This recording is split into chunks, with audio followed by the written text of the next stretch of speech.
And you can move it if you want. You want it to be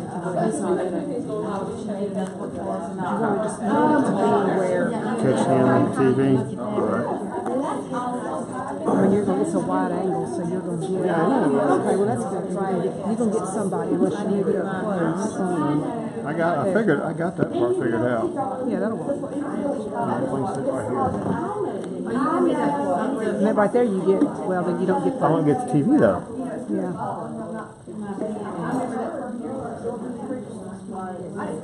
You're in the camera, if you're okay with that. We're in the camera? You are. Yeah, just text me if I need to. Yeah, we're in the camera, we can move out.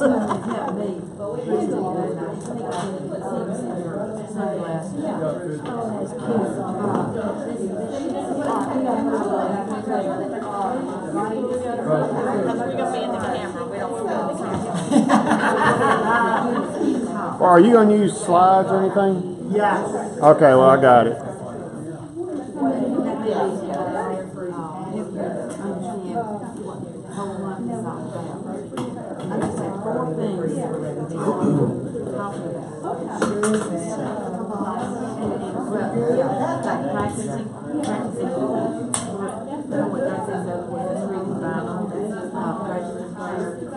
Talk about God, people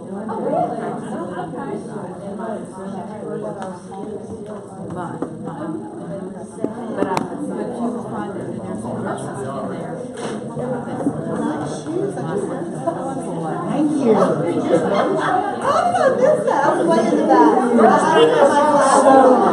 My ninth grader was actually me over experience. Yeah, so what I was saying is that you go back to this point and start doing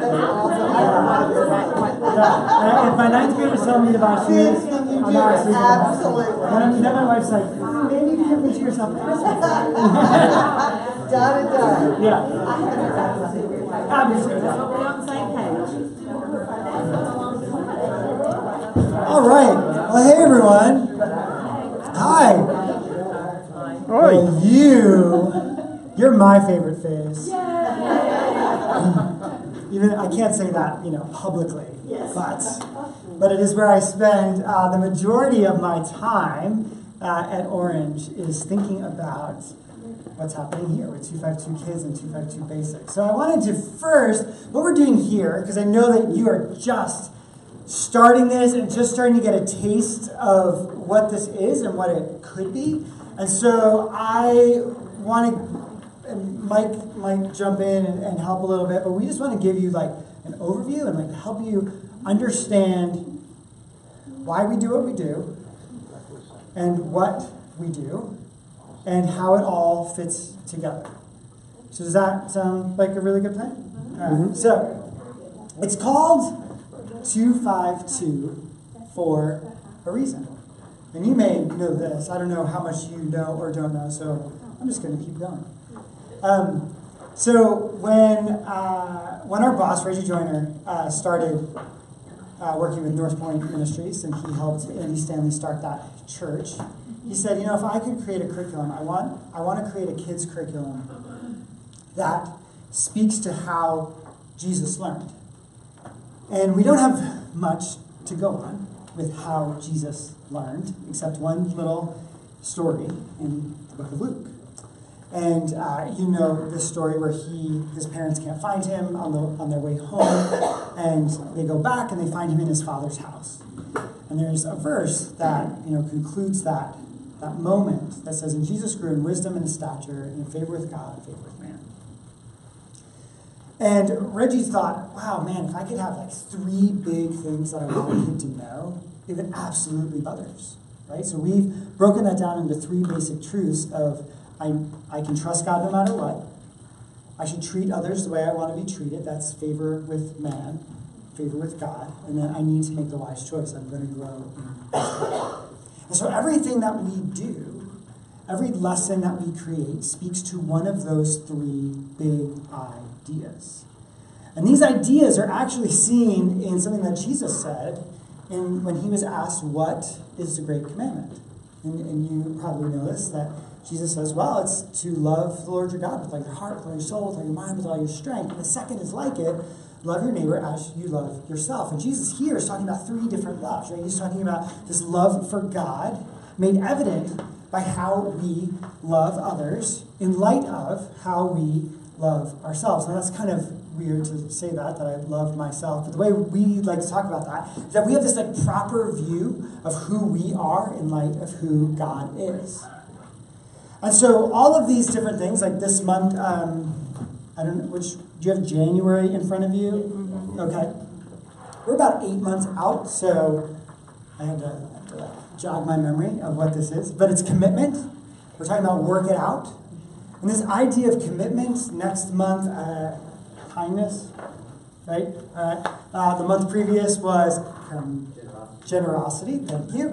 Reflection or a response to the character of God as seen through Jesus and seen through the canon of Scripture. That if I'm going to be the image of God, am I going to teach a child how to be the image of God on planet Earth, that I need to help them understand, well, who am I the image of? Who am I replicating? Who am I mirroring? Because I don't look like God in my persona, but how circumstances. One of those is they're either a reflection or a response to who God is. And we see these in the life of Christ, and we also see these in the life of all of these real humans that lived on planet Earth and interacted with God and wrote down these truths. And so that is really a better future where they can trust God, they can have good relationships, and they can have they can make wise choices and discover who they are in light of who God is. So that's what we do. And honestly, Orange, we're not a curriculum company. Like, yes, we create 4 different curriculums, but we are at our core a strategy company. And I'll say this about that. It's your strategy, not your mission, that will ultimately determine your success. See, as a church, you probably have a mission statement. Like for the church that I attend, it is that all people would have a growing relationship with Jesus Christ. That is our mission, which is really, really great. You know, we can pop it on a wall, we can be like, yeah, that is our mission. But if we don't have a plan to help make that happen, it's just words on a wall. And so what we decided was like, hey, we have this idea that we want all these kids to have an authentic faith where they know who Jesus is and they love him and they trust him and that they understand who God is and what God can do in their lives. We said, hey, we have a curriculum that helps implement that mission as part of this strategy. Because here's the thing. You can't force kids to have a relationship with Jesus Christ. I grew up in the most Christian environment ever. I do not know a generation of my family who did not know Jesus. Like, I come from a legacy of faith. I went to a Christian school. My dad was pastoral staff. My mom was in the choir. My grandfather was the chairman of every single board ever. I went to Christian school for all my years. And I went to school with people who ended up walking away from their relationship with Jesus Christ.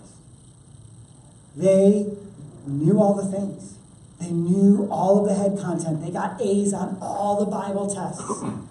Yet there are a handful of us that still believe and still have a growing relationship with Jesus Christ. Because you can't force it. You can only create an environment that will make it a little bit easier. And that is what we hope to do at Orange. We hope to help you create an environment where kids want to keep coming back week after week. And we'll build foundation after foundation and truth upon truth that will ultimately, hopefully, lead them to a place where that faith is no longer the faith of their parents or their grandparents or their aunts or their uncles. It is their faith, where they have made a personal relationship with Jesus Christ. We can create weekly environments where kids trust God's character and live out God's story. And we think that 252 helps churches do just that. We think First Look does that, and XP3 does that. But today, right now, we're talking about 252. And every curriculum that we use is kind of broken up into 7 different segments. So we're going to take a look at those and see how they all fit together. So the first one is the prelude. This is setting the tone for the experience. Setting the tone for the experience. I don't know, how many of you have ever been to Disney World? Been to Disney World? Yeah, okay. So you walk into the Magic Kingdom. This is Disney World, right? This isn't Disneyland. I'm in the right place. Mike Clear lived in California, and he's at Disneyland. That is his place of happiness. You walk into Walt Disney World, and you don't even have to step foot inside the Magic Kingdom. You are just stepping foot like off the boat when you like at the dock, and you are like, oh, this is going to be amazing. Like you immediately are hit with, this is a great environment. This is a place I want to be and I want to spend my time. And we think that there are things that you can do in your environment, that churches can do in their environment to one degree or another, that can help set the tone for what kids are about to experience. And we call that the prelude. This could be the music that you play, this could be the signage, these could be any different number of things, but this is why every month has a theme. So if you look at this next slide, these are some ideas of how people, we did a series on stewardship back in October. Mike is shaking his head. I know I'm correct now. And it was sort of this game show theme. Since we were talking about, how we use our money and our talents and our time wisely, we thought, let's do like a game show kind of thing. Like that'd be super fun. So we're going to call it Use It or Lose It. Because if you don't lose your gift, you may lose your gift. And so this is how some churches decided to decorate based on that theme. And this theme actually serves a purpose for how kids think.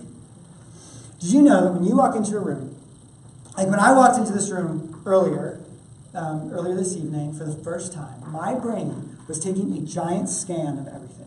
It just does it. That's just what the brain does. It's what the eyes do. They take a look around. And I was like, oh, this is cool. We did the same thing in our Kidsman environment. We took out all the things, painted everything black, made it like really cool, and like so it disappeared. Those lights those will be cool. Oh, they have stage lighting. Oh, they have this. Oh, there's things on the wall. Oh, I want to go check it out. I want to go see what's happening. Okay, now, then the next time that I walked in here, my brain still scanned. But immediately it was like, oh, nothing's changed. You don't have to really pay any attention anymore because you know that everything's there. And then think about the 5th time I walk in here, and I'm like I literally don't even care anymore because my brain doesn't care anymore. It's not that I don't have an emotional attachment to it. My brain's just like, you're good. You're really good. So sometimes when kids aren't paying attention and kids are quote unquote bored, it's their fault. And sometimes it's ours. And there are things that we can do in our environment to cue their brain that, hey, it's time to keep learning. You haven't learned everything you need to learn yet. Pay attention. And that's why we create sets. That's why we create a theme that's super graphic heavy every single month. And that is, it's a brain rule. And it helps kids connect. What this also does, my personal one-word job description is the word relevant. And see, that doesn't mean like bells and whistles and lights and fog and sound and cool music. No, what relevant means is that I'm taking an ancient truth and I'm helping it relate to a modern world. And this is what these sorts of graphics can do. Because they can see, like stewardship just isn't this thing that people talked about in the Bible. Stewardship is something we need to care about right now in 2018. Same with like commitment and working it out. And like I'm really excited about the one in March, Jump Ball, because of March Madness. So especially those 5th grade boys that are like, oh yeah, college basketball is like, it's crazy right now. I love March Madness. Well, hey, we're talking about peace. Why don't we do something where like, there's a competition and like, jump ball. Yeah, because it's basketball. They're already thinking about basketball. So let's make that part of our curriculum. And so you can do that at Christmas time. We can do that at Easter. We can do that. Even the way that we scheduled our October, November, December series, it went from stewardship to, help me, I forgot the word. Service. What? No. Yeah. Stewardship, service. This is what I have. What do I have? What can I do with it? Who can I do it for? Generosity. So they sort of like built on each other as you were like thematically, because that is what you're thinking about. You're thinking about your giving projects. You're thinking about who you're serving. And so that is all part of that environment and all that prelude stuff. Next, we have social. And social is providing time for fun and interaction. And social is where we get into your curriculum. This is the first small group activity that happens the way that we write this. Is that this is the floor they hit with fun. Because let's be honest, fun is the currency of children. Fun earns you the next 5 minutes of attention. And what you do with those 5 minutes earns you the next 5 minutes. And the way kids have fun isn't necessarily the way you have fun or I have fun. And so when we're writing these are written with kids in mind.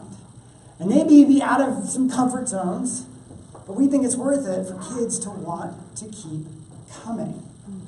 See, because here's the thing. A kid may never believe in a God who loves them if they don't see adults who love them.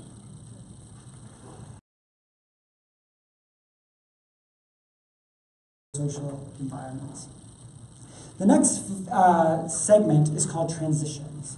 And transitions are moving smoothly from one thing to the next thing. That is why in the social, there's like a tagline at the bottom of the last activity that's like, and now we're going to go to large group where we're going to learn da-da-da-da-da-da-da. Or we're going to, like, so it's teased. Like, it's like this transition that's like teased to the next thing. So it all fits together. Because those kindergartners, those first graders, they need some help navigating life, right?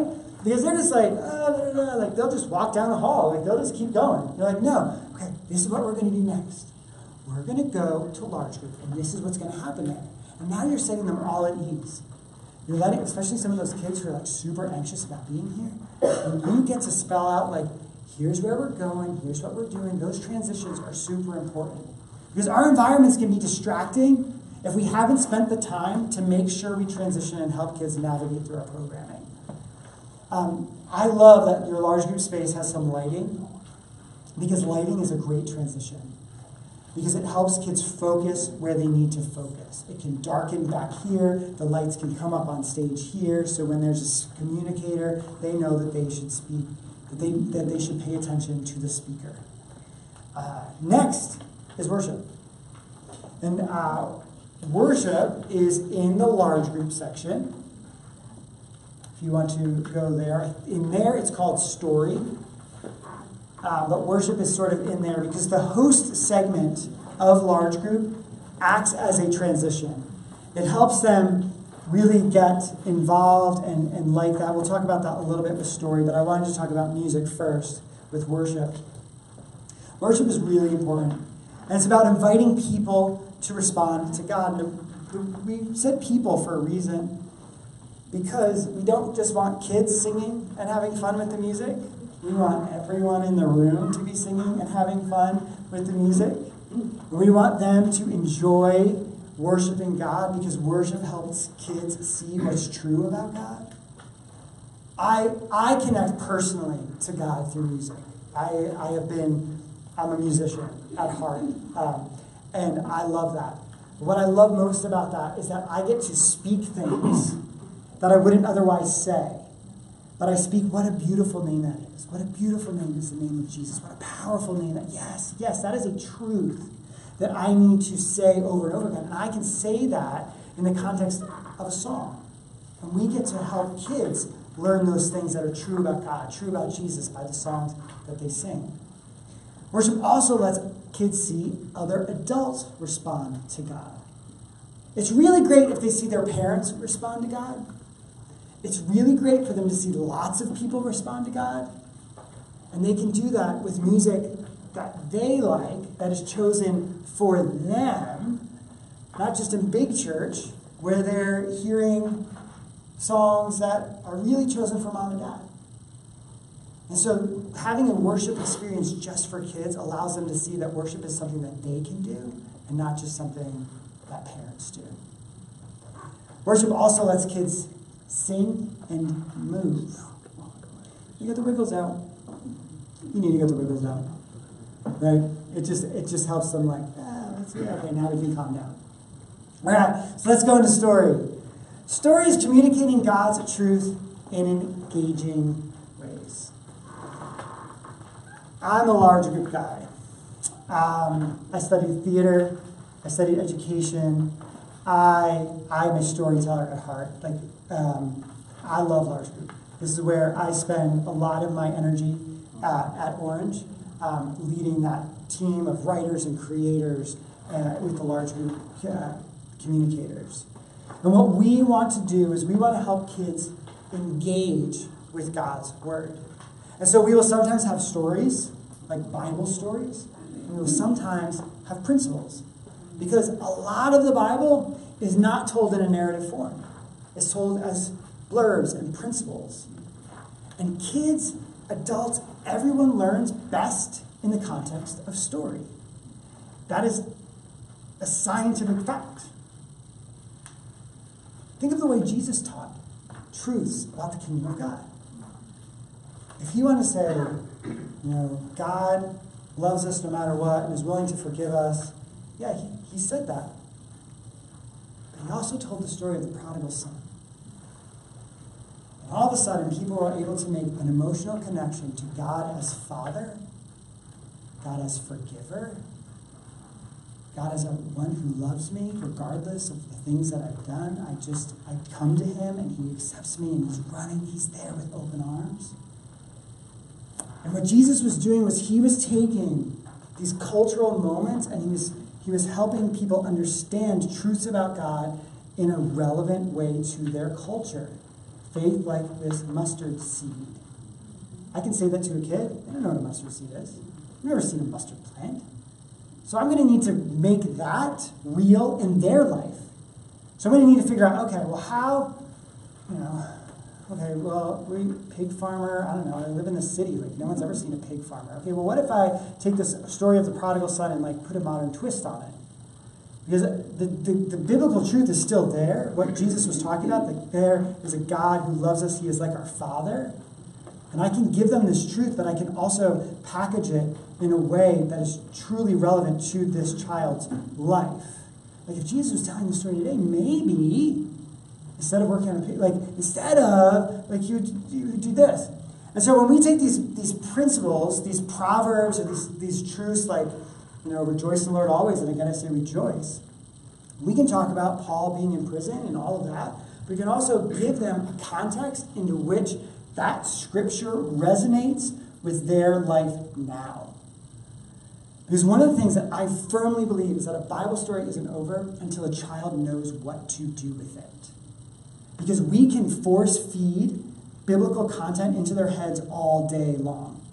And they can know all the things and know all the facts, and yet it never transfers into a changed life.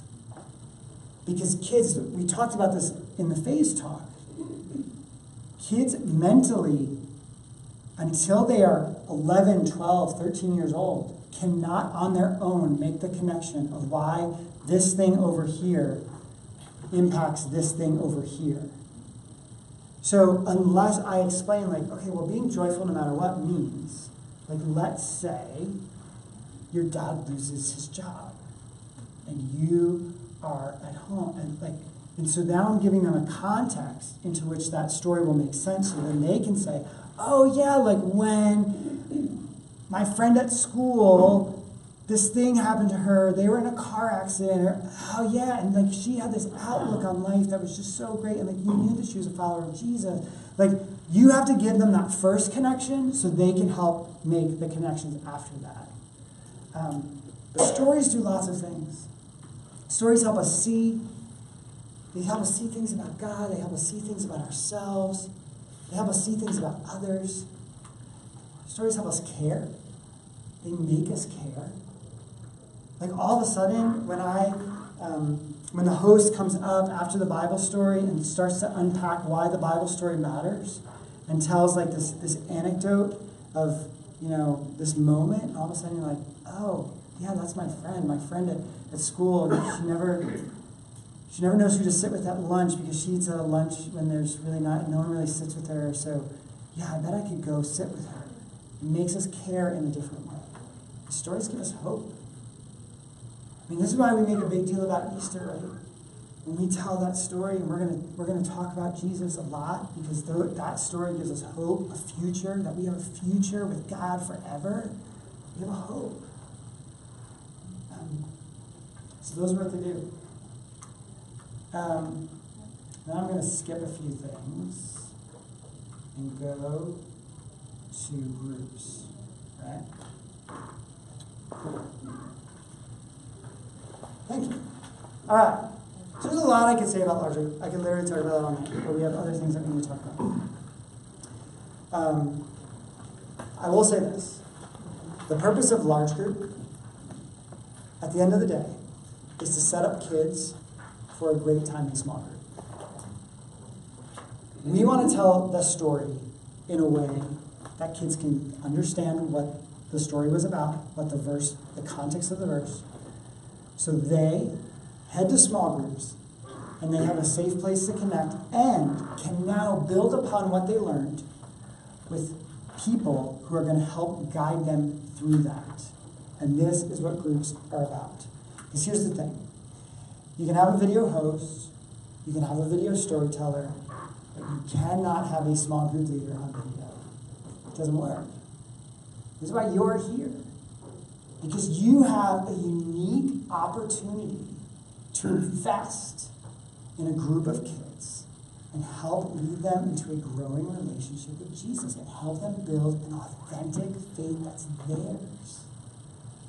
You are building the solid foundation upon which the rest of their faith development will be built.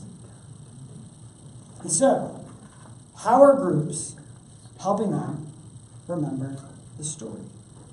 Our small groups curriculum has a few types of activities.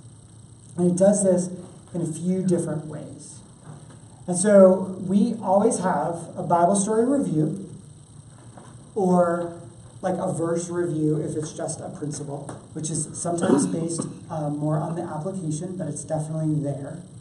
There's a Bible story review where they kind of go over the details of the Bible story. Then there is an application activity. There's usually 2 of those where they are connecting what and how the Bible impacts their day in and day out life. Like if a kid needs to be able to see how what they learned on Sunday impacts what happens on Wednesday. Because your faith doesn't live here at church.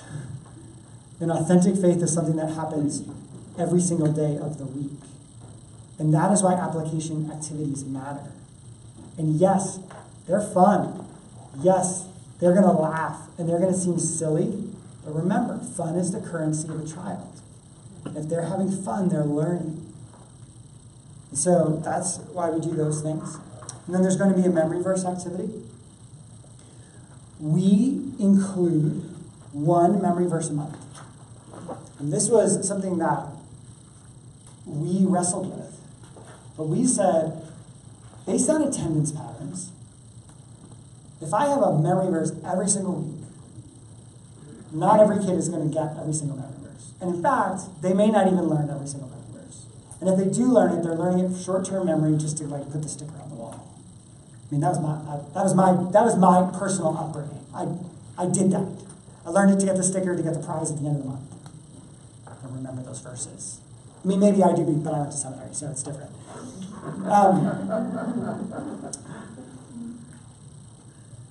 But if they could learn 1 verse, and really know it, and be able to know why that verse matters, and be able to say, oh, when I'm going through this, I can remember this verse, we've won. Because if at the end of the year they know 12 verses, that is better than knowing 1 kind of verse. Or 10 kind of I know this. But I just sort of said it. It's like in there, but kind of. It's in this short term, like weird thing up here, not like really here. Because what we do with one verse is we get it from head knowledge to heart knowledge. That it's no longer just this thing that I have in my head, but it's something I understand, it's something I know, it's something I believe for myself. And then there's a prayer activity. We want kids to interact with God. And those prayer activities are not just going to look like, okay, what are your prayer requests? Let's pray for them. Some of those prayer activities will be more experiential. Some of them will be call and response. Some of them will be popcorn prayers. There will be different ways that we go about doing that. Because the truth is, as adults, we each connect with God differently. So like where I connect with God with music, my wife connects with God while she's outside and she's walking around our neighborhood and she's enjoying nature. And those are very different things. But this is who we like out their faith in ways that actually connect with them, not just the way we connect with God and think that they should connect with God. So I'm glad you have the PDFs because there are these stamps at the top of the page, right below that. Yes. There's that circle. See that circle? Right there. Yeah. There's a stamp, and that's going to tell you what learning style that hits and what type of activity that hits. So some of them are movement, some of them are thinking, some of them are relational, some of them are artistic or creative or musical, some of them are prayer activities. So those give you sort of a clue as to, oh, this is going to be active. So I'm just going to need some space in order to do this activity. It gives you a heads up. We do that on purpose because like how we connect with God differently, we all learn differently. And the majority of kids in the United States, just based on what we know about how they go to school, they are not auditory learners only. In fact, the fewest amount of people in the world are auditory learners, which means that you're gaining what I'm going to say. Like I can just say something and you'll remember it forever. Like 10% of the population is like that. And so we just can't talk at kids. Most of them are visual or kinesthetic learners. And so visual, that's pictures. Kinesthetic, that's movement. And it could be writing. Like drawing and art can be a kinesthetic activity. It can also be a visual activity. So anytime that you can have an activity that kind of combines different learning styles, you actually learn it 30 to 50% more than just one learning style alone. Which is why some of these sort of mix, but we default to like the major one on the page. The small groups are super important. My fifth grader, when she's in sixth grade now, but when she was in fifth grade, and she was sort of in those preteen years, I mean, she's really still a preteen, she's 12. The reason she kept coming back to church was because of her small group. And we dragged her there, but no, she was over large group. She's like, it's basically all the same, right? But I love my small group leader. She sends me postcards. She came to my art exhibit. She showed up here. She, checked in on my test on Sunday. She, I knew that she was praying for me. You matter. And how you position all of these activities and the spirit you bring to the activities rubs off on how they experience those activities. There are some activities, and I help create it, where I'm like, oh, I just don't connect with this. But I bet that there's a kid who does. I bet there's a kid out there that absolutely is going to connect with this activity because that kid is different than I am. And so these are things like, okay, so this is a great question. Thank you for moving on. I have to keep moving. What are you doing to help them connect the bottom line with their life in a way that makes it stick? That bottom line, that one thing, we teach one thing each week. One thing. Because that is all a brain can handle. If I can get you to know one thing, one solid bottom line, we've won. Because, like, if I am trying to teach a kid I don't know about Nehemiah, let's say. But I also think that I should tell them about Jesus, and I should. I have to get from Nehemiah to Jesus now. And there's about 10 steps. So I'm not teaching one thing anymore. I'm teaching 10 things in order to get to this. So what we're going to do is we're going to focus on the one thing. And then in the next section, which is home, prompting action in the home and community, we have God time cards and parent cue cards that are an extension of, not an addition to, what the kids are learning. So the extension would be that Jesus moment maybe is happening in that home piece. Because we want to teach one thing on Sunday so a kid really knows what they learned and knows why it's important. And know that Nehemiah followed God's call on his life. I can follow God's call on my life. And we can do that through Jesus. And that maybe is great, right? And then at home, we take them to different places. So our home pieces, we have parent cue cards, which I see some of those. Yes, that is the God time card. That is the parent cue card. Can you hold that up? I believe that's the monthly. Is that the monthly one? Yeah. So parents can get that, and it gives you what you're going to learn all 4 weeks of the month. And then it also, on the back, gives you some ideas of how to implement that during the rhythm of a child's life. Did you talk about that last night? Okay, so there's meal times. So here's the thing. All of that is based on Deuteronomy chapter 6, where it becomes this rhythm of a family's life.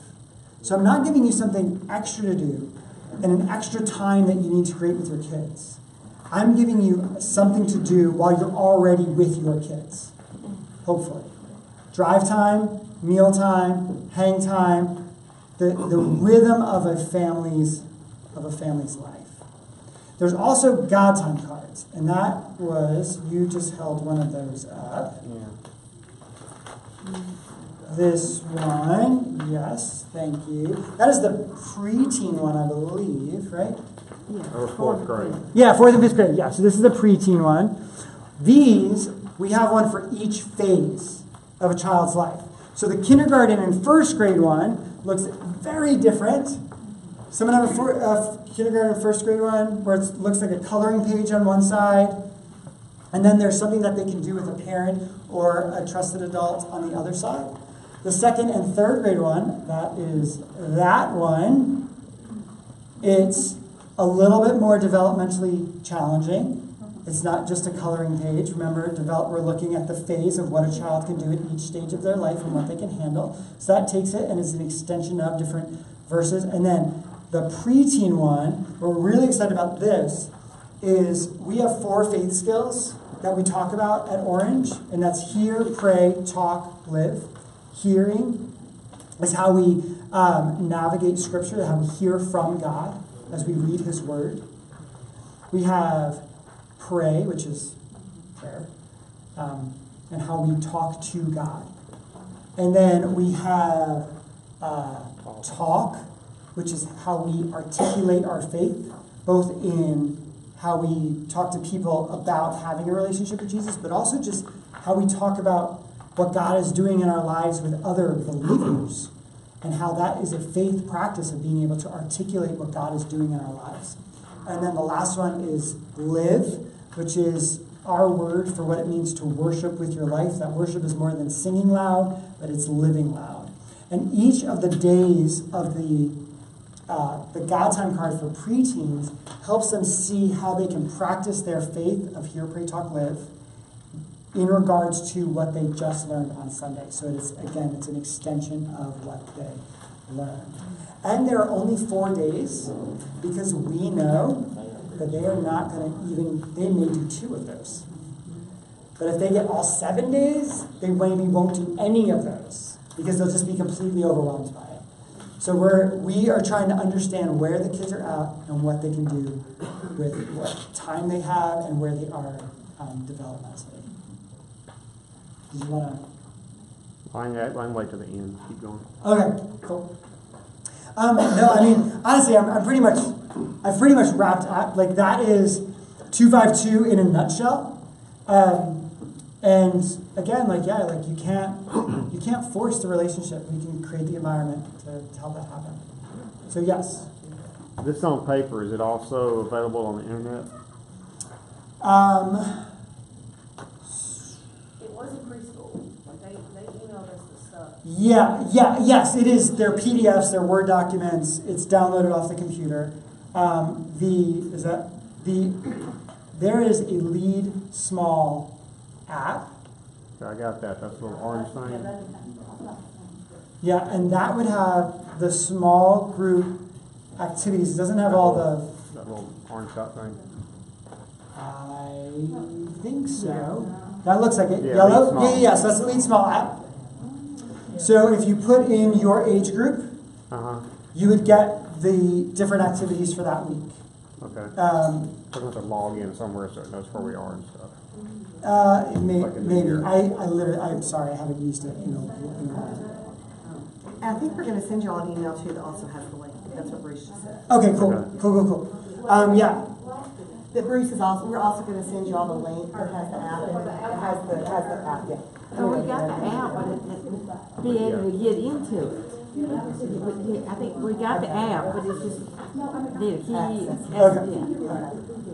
All right, and then my next question is like, do the parents have something that they can use, or do we give this to the kid like a printout? You can give it to the kid as a printout. There is studio252.tv that a parent can log in at any time, and they can download those things, right? Those things are still there, Mike? And also, the Parent Q app. No, I don't know about that. Okay, so I talked about that in my talk. I don't think that's hung out in the blast yet. Okay, great. So the Parent Q app, the way that works is I put in my kids and their age. Yeah. And what it does as a parent for me is it prompts me with what the content loads Sunday evening for what they just learned. So it's not what they're going to learn, it's what they just learned. And it gives them like that question. It gives them the video so they can watch it at home. Okay, good. It has a parent, like a link to a parent piece as well. That was that thing I showed with like my son and how many weeks are left. How many weeks left. Yeah, so if I keep scrolling up, there's content related to what he just learned on Sunday. Okay. That I can then talk about with him throughout. I think that's more of what parents are going to look at. Right. We love it. I love it because that like, especially with my elementary son, we can be like, hey, let's watch this video together, and then we can talk about it together. And yeah, because I worked with a Boy Scout troop for 7 years, and no matter what you give them, it never makes it to the parents. And they're not driving. That's true. It never goes. No, I know, true. I know. We do feel like we have to try. Yeah, exactly. Yeah. But I mean, but yes, we do have ways for parents to own that process. Yeah, that's something I'd want to push our parents to do in our class. For sure. That makes sense.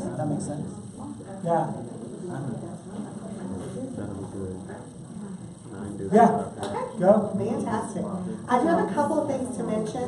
I brought our boxes over. Elle had some things that were not in your last notebook. If you were one of the people that got a notebook this past week, or if you're missing a piece of it, it's over in your box. And if you need any materials for Sunday, we're kicking it off this Sunday. If you need any materials, you need to email Elle. Okay, well, since they've been here, they've got the booklet. So yeah, I think they're ready. Right, I know, we're working on getting yours there, but just since you haven't been here, so, but Diane and John have got it for sure, so. Well, we'll get it to you, I can promise you that. You will be well prepared. All right, anybody else have any questions? But you know, just talk about the social part. It sounds like they go to the rooms first, and then That's what it sells for. Yeah, I mean, so, They might be doing the same thing here, you know. see, but that's not building a relationship for us. We would That's what I'm thinking. Small group. In a second.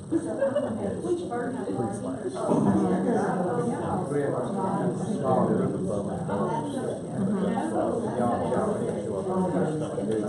But our kids never show up.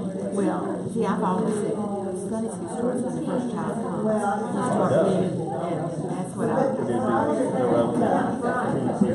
yeah. I could start Bible skills or something fun.